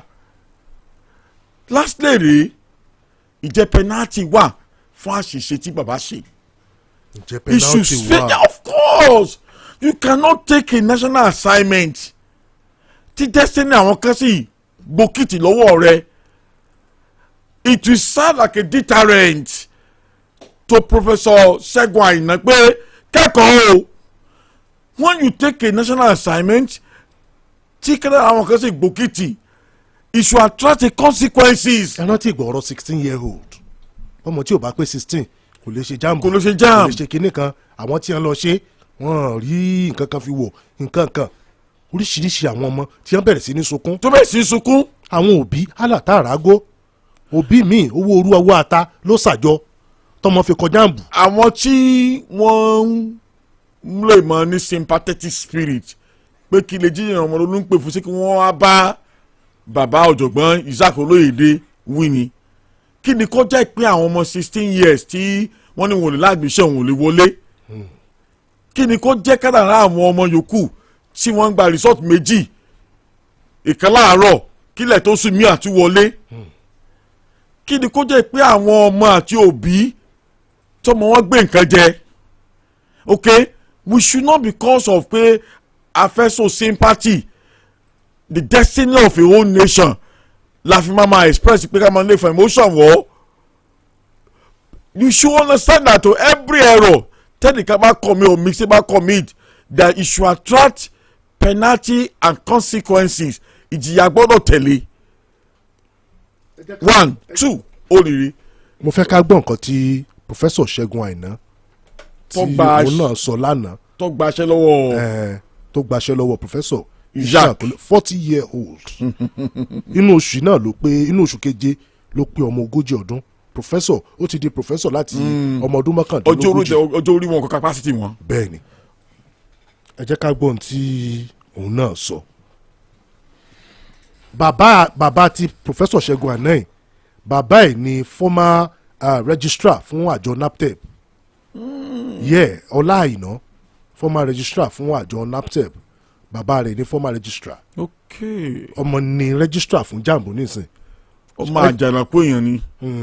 ẹ jẹ́ káwọn ará ká gbọ́ nǹkan tó sọ. I'm profoundly grateful to His Excellency President Bola Ahmed Tinubu, GCFR, for the confidence he has reposed in me by entrusting me with the leadership of one of Nigeria's most consequential public institutions. I assure Mr. President, and indeed every Nigerian, that I shall discharge this responsibility with integrity, with fairness, diligence, and an unwavering commitment to the public good. Permit me to also express my sincere appreciation to the Honorable Minister of Education, Dr. Tunji Alausa, whose passion for reform and commitment to improving the quality of education continue to inspire confidence in the future of our nation. I look forward to working closely with you, sir, to continue the important task of strengthening Nigeria's education system. I also wish to acknowledge the Minister of State for Education, Professor Suwaiba Ahmed, and all the staff of the Federal Ministry of Education. I also look forward to working with you in advancing our shared vision for quality, equitable, and accessible education for every Nigerian.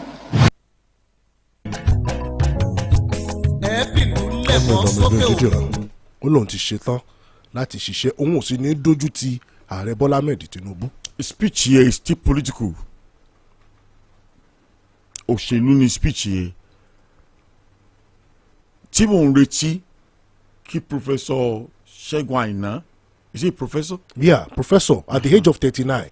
He became a professor age 39. ó yẹ kó tọ́ka sí i kó sì fọkàn àwọn akẹ́kọ̀ọ́ balẹ̀ àtàwọn òbí balẹ̀ pé àsìkò tí mo gba ọ̀pá àṣẹ yìí o nǹkan tẹ́ mọ̀ retí rè nǹkan tẹ́ mọ̀ retí rè èyí tó ti ṣẹlẹ̀ báyìí ẹ fọkàn balẹ̀ kò ní rí bẹ́ẹ̀ mọ́. Now, not to begin to give commendation greeting to political head tí wọ́n fi àga ilé lọ́wọ́. ẹni rán ní iṣẹ́ làbẹ̀rù. No, àbẹ̀rù yẹn tá a ṣe fún. àga yẹ tójú kò lè yẹ ọmọ Nàìjíríà lónìí. We should not begin to arrogate excessive power fáwọn tó jẹ́ fún privilege yẹn knowing that pé àga yẹ ga jù wọ́n lọ Nàìjíríà ló ní àga yẹ. For the fact pé wọ́n fi jẹ́ ọlọ́lá wọ́n fún ẹ okójú òṣùwọ̀n one ọmọ Nàìjíríà ló wá sìn kìí ṣe àwọn tó fi ẹ́ síbẹ̀ ló wá sìn. We should differentiate nǹkan tó ń kó bàálù ìpọ̀ o nígbà tá a bá ń wo national assignment gẹ́gẹ́ bí àsìkò láti múnú àwọn tó fi mí síbẹ̀ dùn láàmì pé òun náà fẹ́ kọ ìtàn tuntun fún ayé ara rẹ ni ìwọ náà fẹ́ kọ ìtàn o fẹ́ wọnú ìwé ìtàn either hall of fame or hall of shame o fẹ́ join wọn bẹ́ẹ̀ ni tá à ń suggest gbà kan pé kí wọ́n tá à ń propose ká ní hall of fame hall of shame ó yẹ kó mọ̀ pé àsìkò rèé ó sì yẹ kó reflect lórí nǹkan tí ẹni tó ń gbé àga fún un tó sọ ipò ń fẹ́ lọ túbọ̀ wájú Ọlọ́run pé after 5 years or 10 years tí máa lò níbí kí ni ó jẹ́ pé tèmi náà ti máa ń kó lórí àga yìí okay that statement completely is political hold bẹ́ẹ̀ ni pé hold the responsibility duty fáwọn ọmọ Nàìjíríà ló ṣe ń sọ̀rọ̀ ó yẹ kọ́kọ́ kí àwọn akẹ́kọ̀ọ́ àti àwọn òbí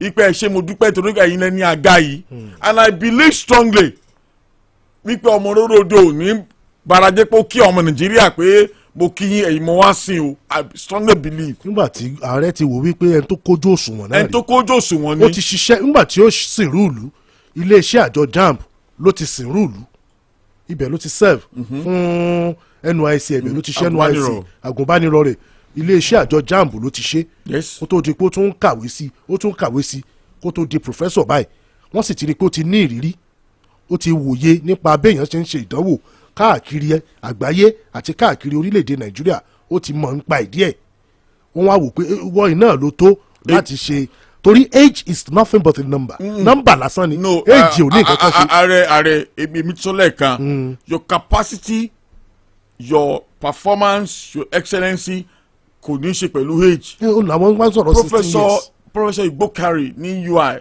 at the age of 33 years làwọn ti rise to the stadium. Àtàwọn kan bẹ́ẹ̀ bẹ́ẹ̀ tí mo mọ̀ dáadáa. Professor Yemi Osinbajo náà ti di prof at the age of early 30 wọ́n ti di professor. The point is the ebi wọn was skeptical about the capacity wọn láti deliver but you should understand that pé iṣẹ́ sin ìlú ni kì í ṣiṣẹ́ sí àwọn olóṣèlú. kọ́mìnì Èjìdìrán. wọ́n jẹ́ o. ṣé JAMB ìdí tí wọ́n fi gbé JAMB lẹ̀ ní February 13 1978 nígbà ìṣàkóso ọ̀gá ológun Matthew Òkìkíọlá Olúṣẹ́gun Ọbásanjọ́ ṣé JAMB ṣe ń ṣe iṣẹ́ tí wọ́n ní kó ṣe. wọ́n ti yà kó lórí ẹ̀. àbí ó yẹ kán fòpin sí JAMB. èmi ò ní kọ́ pé kí wọ́n fòpin sí i bíi pé kí wọ́n revamp ẹ̀ kí wọ́n tún gbé yẹ̀wò ẹ jẹ́ ká fojú wo ìdí tá a fi gbé JAMB kalẹ̀ àfojúsùn wa tá a fi gbé JAMB kalẹ̀ ìjẹ́ àfojúsùn rẹ̀ tí wọ́n ní nígbà náà lọ́hùn ìjẹ́ wọn ò ti yà kó lórí ẹ̀ tí mo sọ lẹ́kọ̀ọ́ wọ́n ti yà kó lórí àfojúsùn rere yẹn ẹ̀kejì bí rẹ̀ ni pé. ẹ jẹ́ kí sáré ka kọ́mẹ̀ntì tẹ́nìkan kọ Adéṣọlá Àkànjí ó ní as comrade Èjìdìrán posited sentiment cannot take the place of competence. The appointment of Professor Ishaq Oloyede inaugurated a period of decline in JAMB. The foundation and expansion of CBT were laid by Emeritus Professor Dibu Ojerinde, who remains the most impactful registrar in the body's history. His removal on sentimental grounds created a void responsible for the retrogression now confronting the examination body. Ìfaramọ́ tí wọ́n sọ yẹn sá. Opinion wọn ni. Opinion tí wọ́n ni wọ́n sọ. Mo sì kí wọn. Opinion wọn ni wọ́n sọ. Mi ìfaramọ́ nǹkan tí wọ́n sọ. Ẹlẹ́ẹ̀kejì sá. Ẹlẹ́ẹ̀kejì mo fẹ́ mọ̀ tí mo ń sọ̀rọ̀ ni pé bí ọ̀rọ̀ bá ṣe ń lọ bó ṣe ń lọ yìí tí wọ́n sì yan Professor Ṣẹ́gun Àìná ó yẹ kí wọ́n mọ̀ pé kí wọ́n kẹ́kọ̀ọ́ lára igi ọ̀pọ̀tọ́ ẹni tó dìde kó ń bẹ̀ capacity wọn yóò sọ bóyá wọ́n ó ṣe wọ́n kọ́ntínú àṣìṣe tí bàbá ní pé àwọn tọrọ dáríjì fún àbí wọ́n ó tún gbogbo àti sorry to digress a little bit Mr. Túnjí Òjó tó wà ní Minister of Interior kọ́ni bẹ́ẹ̀ni ẹ compare sígbà tí ọ̀gbẹ́ni Rauf Arẹ́gbẹ́ṣọlá wà ní Minister of Interior mo mú yẹn wọlé not because òṣèlú ẹ wo performance Túnjí Òjó àti performance Arẹ́gbẹ́ṣọlá ṣera wọn sáyé gbọ̀rọ̀gbọ̀rọ̀ kọ́ bí sánmà jìnnà lẹ̀ nǹkan níbí ẹ̀rù báwọn ṣe ń kọ́mẹ̀ntì jí òjò lọ́wọ́ ọgbà tó débẹ̀ ẹgẹ́ bí minister interior ẹ̀rù báwọn ṣe ń reflect lórí bí minister of interior ṣe gbókìtì tó tàkìtì yẹn nígbà tí ọ̀gbẹ́ni Rauf wà ń bẹ̀ Arẹ́gbẹ́ṣọlá ok kálukú ń kọ ìtàn inú ìrìn àjò ayé rẹ̀ ni kálukú ń kọ ìtàn bẹ́ẹ̀ ni ẹ wò bẹ́ẹ̀ ṣe play recording nǹkan tí mo ti gbàgbé láàárọ̀ yìí bẹ́ẹ̀ ni tẹ́ refresh memory mi just like the same thing fún Suara oníṣẹ́ méje bẹ́ẹ̀ sì máa ń ṣe bẹ́ẹ̀ àti bàbá Àkàndé ní kálukú ń kọ ìtàn ni náà Professor Ṣẹ́gun Àìná wọ́n gbọ́dọ̀ mọ̀ wípé kádàrá àwọn ọmọ tí ó ṣe ìdánwò tí wọ́n gba JAMB kò tún gbọ́dọ̀ gbókìtì bí ìgbà tí Professor Olóyèdé kúrò ń bẹ̀ o tí wọ́n wà ń bẹ̀ secondly ni wípé ìjẹ́ wọ́n ti pe àkíyèsí ìjọba àpapọ̀ wípé àwọn àṣìṣe tẹ́ ẹ dìrú tá àgbàpẹ́ ẹ dìrú Isaac Olóyèdé ẹ jẹ́ ká mójútó kó mọ̀ rí bẹ́ẹ̀ nígbà tèmi náà o. kíkú tó pẹ́ lẹ́dìẹ̀ bẹ́ẹ̀ ni kó mọ̀ tó wá pa eléwúrẹ́. ìjẹ́ ìpàkíyèsí wọn sí ìjẹ́ pé stakeholder meeting pẹ̀lú àwọn òbí àwọn tó wà ní education sector instead comment Mr. Tunji Aláwùsá tẹ̀ ń kí wọn pé wọ́n ṣe minister of education tẹ̀ ń kí minister of state of education tẹ̀ ń kí wọn ìjẹ́ pé àpérò pé bí àwọn ó ṣe é ṣe kò tí ì léèjì náà wọ́n sì lè pe ìpàdé àpapọ̀ láti pẹ̀lú aráàlú àtàwọn tó wà ní ẹ̀ka ètò ẹ̀kọ́ kí ni ká ṣiṣẹ́ ọ̀rọ̀ yìí kí ni ká mójútó bọ́ọ̀lù bá ti mójútó léyìí so that àní continue nínú àṣìṣe tí wọ́n fi kan Professor Isaac Olóyèdé tèmi fi ń pè pé ọ̀ẹ̀kọ́ àtà penalty lórí ìkẹ́tọ́pá àwọn tó dáríjì fún. The point is this èmi kí wọ́n kó oríire. èèyàn Professor Isaac Olóyèdé. bẹ́ẹ̀ àti Professor Ṣẹ́gun Àìná bó kí wọ́n kó oríire but kí wọ́n mọ̀ pé iṣẹ́ sí ọmọ Nàìjíríà ni ẹni pé ṣé wọ́n scrap JAMB àbí kó wọ́n scrap JAMB my position is this èmi ò ní advice wọn kó wọ́n scrap JAMB but kí wọ́n bójú wò pé jẹ́ JAMB ń serve purpose tá a fi gbé kalẹ̀ tí kò bá serve purpose yẹn tán ṣé àtúnṣe lè bá JAMB tí ó fi lè serve purpose tí ò bá sí àtúnṣe tó lè bá JAMB kí wọ́n scrap ẹ̀. tí ò bá sí àtúnṣe tó lè bá JAMB because nísìnyí lọ́pọ̀lọpọ̀ gbà ọ̀pọ̀lọpọ̀ àwọn iléèwé wọ́n tún ṣe post JAMB. lẹ́yìn JAMB which is a post JAMB which is a form of ridicule to JAMB. ìsàsí pé ẹ̀yin. ọ̀pọ̀lọpọ̀ àwọn ọ̀gá ilé yunifásitì náà sọ pé àwọn ò nígbàgbọ́ nínú JAMB. exactly. now òun ló bí post JAMB náà. no post JAMB tó bá yẹ pé wọ́n ń yẹ̀yẹ́ JAMB báyẹn nínú ẹ̀kọ́ tí bẹ́ẹ̀ mi ṣe wo ni o ìyẹ̀yẹ́ JAMB pé à nígbàgbọ́ nínú yín àjẹyìn òwúlò mọ́ àmọ̀ràn post JAMB. káwọn ọmọ tó fẹ́ ṣèdánwò kán kúkú máa lọ ilé ẹ̀kọ́ ọmọ tó bá fẹ́ lọ sí technical college ọmọ tó bá fẹ́ ṣe NCE ọmọ tó bá mọ̀ pé polytechnic ló fẹ́ lọ kó lọ ilé ẹ̀kọ́ tí ó ti kó gba fọ́ọ̀mù kó ṣèdánwò ń bẹ̀ because issue tó ń bí post JAMB ìtumọ̀ ni pé JAMB ò ṣiṣẹ́ mọ́ JAMB sì rèé ok score tó má rí yìí sì ń gbà míì every cut off kọ́ ni score gbé jáde. another thing. wọ́n conflict ara wọn authority JAMB kò lè pàṣẹ fún yunifásitì pé báyìí ni kẹ́ ẹ ṣe rìn. ọmọ tó ti gba 280 yìí. bẹ́ẹ̀ni. ẹ gbọ́dọ̀ jẹ́ ó ṣe law ní school. law ní school báyìí. ẹ gbọ́dọ̀ jẹ́ ó ṣe medicine. school ó sì sọ pé irọ́ ni. school kò rí bẹ́ẹ̀. 280 tó gbà yìí irọ́ àwọn ò faramọ́. o lè ṣe law. o lè fi ṣe nǹkan kan. níbí now definitely the purpose of JAMB ó ti fi hàn pé àwọn ṣíṣò nígbàgbọ́ nú ẹ̀ mọ́. àbọ̀mọ̀ míì tó ṣe JAMB tó gba bíi 300 plus. yes. nígbà tí ó bá dé post JAMB ní ó bá máa gba bíi 30/100 ní ó máa gba below average. average.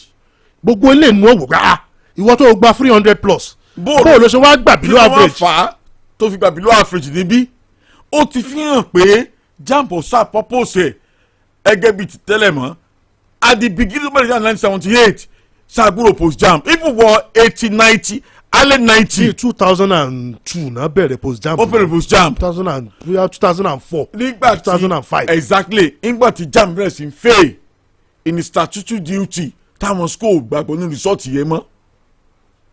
tó bá wá ṣẹlẹ̀ bẹ́ẹ̀ national assembly gbọ́dọ̀ dá sọ̀rọ̀ tó wà lẹ́yìn láti gbé yẹ̀wò pé ṣé ká fẹ́ kan scrap jam àbí ká bójú wò ó kí ló fà tí jam fi rí báyìí. gbogbo àṣìṣe gbogbo tí Professor Ishaq Olóyèdé tí wọn láwọn fẹ́ lọ tú balẹ̀ lórí kí wọ́n wò pé ọ̀rọ̀ ńlá rèé kí ló fẹ́ lọ rèé tú balẹ̀ lórí. kí ni ìtúbà rẹ̀. ṣé lórí ọ̀rọ̀ owó tí wọ́n rẹ̀ mí tì ní ṣé lórí ọ̀rọ̀ owó tí àwọn fẹ́ kó sápò ní ṣé lórí ọ̀rọ̀ kí wọ́n fẹ́ tú balẹ̀ lórí ṣé lórí ọ̀rọ̀ àwọn ọmọ tí wọ́n fẹ̀mí ṣòfò ní ṣé lórí ọ̀rọ̀ àwọn ọmọ tí mass failure 13 consecutive years 13 consecutive years tó fi di 2004 and 5 òun làwọn ọmọ fi ní mass failure tí wọ́n fìdí rẹmi tí ògo ó wáyà lọ́tún kọ́ ó yá tún lọ́tún kọ́ ó yá tún lọ́tún kọ́ ọdún míì. tí ọ̀pọ̀lọpọ̀ ọmọ ààrẹ tí ọ̀pọ̀lọpọ̀ ọmọ ò tiẹ̀ tí wọ́n kọ̀yìn sí páwọn ò tiẹ̀ ní nǹkan kan ṣe pẹ̀lú jáàmù. bẹ́ẹ̀ ni náà. tí ọ̀pọ̀lọpọ̀ ọmọ bẹ̀ sí rìn gbèrègbèrè kiri ìgboro now ṣé kò lọ́wọ́ òṣèlú náà nínú pé àwọn apá àbí kan gbogbo ń jẹ́ ká wò ó because at times àwọn refer sáwọn ibì kan bíi educational disadvantage educational advantage tí former governor Katsina State tó ń face trial lọ báyìí Malam Nasir El-Rufai tí wọ́n gbọ́n ní pé no àwọn ò faramọ́ pé ẹ kó wà ikú ọ̀ni ṣé ìpá àwọn apá àbí kan lórílẹ̀‐èdè yìí ló ń jàǹfààní wípé bí JAMB ò ṣe kò ṣe o ìyá bá gbà ní JAMB àwọn wọ school torí mo rí àwọn ọmọ wa kan níbí tí wọ́n gbàgbọ́ wípé àti admission ní north ọ̀rọ̀ ọ̀rùn ju bí lọ wọ́n ti ẹ̀ pọ̀ bẹ́ẹ̀ tí wọ́n sì ń mórílé northern part of the country láti lọ pursue education wọn lọ́hùn. bẹ́ẹ̀ni. ìgbàgbọ́ wọn ni wípé ìjẹ́ the stringent condition stringent one tí wọ́n ń díjàmù demonstrate níbí in whatever means ìjẹ́ wọ́n replicate national wise káàkiri Nàìjíríà ṣíṣe wípé àwọn apá ibì kan òun ni wọ́n fi kíní yẹn sùn me conclude o is hypothetical my question because me in evidence that dey back you up and whatever you don't have evidence me dey reach conclusion is an hypothesis kí àwọn tó bá jẹ́ olóye kí wọ́n gbé yẹ̀ wò. two ni wípé Professor Ṣẹ́gun Àìná tó gba mandate yìí okay mo gbọ́ pé capacity wọn gbé ní tòótọ́ mo sì gbà pé mo wish wọn pé wọ́n ó ṣe dáadáa I wish him successful tenure. Professor Ṣẹ́gun Àìná. Ṣẹ́gun Àìná I wish him successful tenure. tó bá wá ṣẹlẹ̀ pé àwọn náà mójútó kùdìẹ̀kùdìẹ̀ tí bàbá Olóyèdé tí wọ́n tọ́ka sílẹ̀ kan ìjẹun àwọn náà ò ní mọ̀ pé àwọn náà lọ túbá níwájú Ọlọ́run tán ló máa padà. ṣé gbogbo èèyàn ní ṣé gbogbo àwọn tí wọ́n jẹ́ adarí àbáwọn olóṣèlú àwọn tá a fi sípò ṣé gbogbo wọn ni wọ́n máa ń ronú pé káwọn túbá ni. tútúbá wájú Ọlọ́run rírò kò tó bíi kí ìwà àti ṣe mi kó bá nǹkan tí mò ń sọ lọ. mo ṣàkóso kankan láwùjọ ọmọ ènìyàn especially àwùjọ tí a bá ti nígbàgbọ́ nú ẹ̀sìn àbí ìgbàgbọ́ kan jù àìmójútó ìwà àti ṣe wa ìwà tá à ń wù sọmọnìkejì wa bíi pé ohun gangan ní sẹ́ẹ̀sì tó ga jù ìwà wo mò ń wù sí yín mo gbapò national assignment kádàrá àwọn kan kó lé mi lọ́wọ́ humanity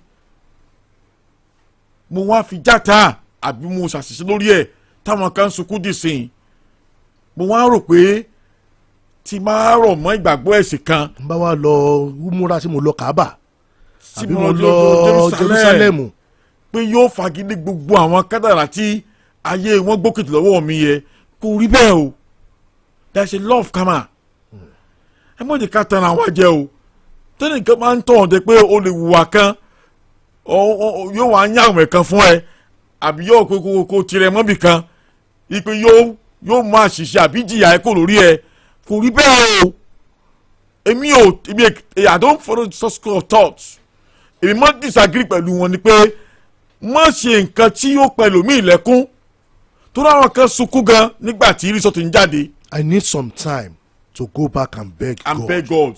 Beg God or beg Nigerians ọmọ Nàìjíríà kí wọ́n bẹ̀. ẹnìkan sọ́ńbì ó ní tó kọ sókè kò rí bẹ́ẹ̀ ó ní secondly ó ní please don't rubbish the new professor before his assumption please advise him on what to do. Baálẹ̀ Daramola Francis Olúṣọlá ó ní secondly payment for post JAMB should be deducted from JAMB payments. àkọ́kọ́ ni wípé post JAMB pàwọn ọmọ tó sanwó post JAMB. mọ̀mọ́ dé bẹ́ẹ̀ ni post JAMB tí wọ́n ń ṣe okay I've said it and I'm still repeating it again it's a form of ridiculous to the national JAMB. Joint Admission and Matriculation Board. In the sense that pé ẹ mọ̀ pé èyí ẹ̀ ni JAMB ń wúlò mọ́. bẹ́ẹ̀ni ẹ mọ̀ jà gbàgbé o. o ṣe tẹ̀ mẹ́rin lórí cut off yìí náà ni. after èyí ẹ̀ kò lè lò mọ́ o. post JAMB náà rè tó bá pass ẹ̀ after that year kò lè lò mọ́ o. ok kí ló fà á kí ló bí tá a kọ́ bójú wò pé ó yẹ ká yọ post JAMB àbí ká scrap JAMB. now if that should be the tó bá wá rí bẹ́ẹ̀ kí ló dé tó fi jẹ́ wípé admission àwọn ọmọ wa kádàrá wọn ó di ìjọba ọ̀run ó di àfagbára wọ̀ tí àwọn òbí fi owó tí ò sí torí ẹlòmíì torí pé kò fẹ́ kí ayé òun rí kò fẹ́ ká yẹ ọmọ òun rí báyé òun ṣe rí ìwọ náà lọ kàwé mọ̀jẹ̀ kí gbogbo akáwà lójú kan náà ẹ tí wọ́n má gbéṣẹ́ yẹn náà ẹ tún mú kó le. ẹnìkan sọ́nbì sá Razaki Ọláníyì Jímọ̀ mo fẹ́ ṣí ojú òpó lẹ̀ mo fẹ́ gba ìpè bíi mẹ́ta kí àwọn èèyàn sọ̀rọ̀ lórí àjọ JAMB lórí pòfẹ́sọ̀ Ishaq Olóyèdé àti ẹni tí ó tẹ̀jẹ̀ pòfẹ́sọ̀ Ṣẹ́gun Àìná Razaki Ọláníyì Jímọ̀ lórí Àgídìgbò 887 FM online Facebook Àgídìgbò ó ní I beg to disagree with both of you this morning. Hamukun ẹrù rẹ̀ wọ́ ó ní did you inspect the exam malpractice that is taking place in the secondary school WAEC and NECO? Aniso, you just sent us to a 14-year memory line. How many of these students can write exams confidently? Are you not seeing what the NYSC graduates are displaying with simple questions that they found difficult to answer? I got a lot to say, but ponder over this. ẹnìkan ló sọ bẹ́ẹ̀ sà àwọn náà sọ opinion tiwọn. Razaki Ọláníyì Jímọ̀ thank you. Thank you so much.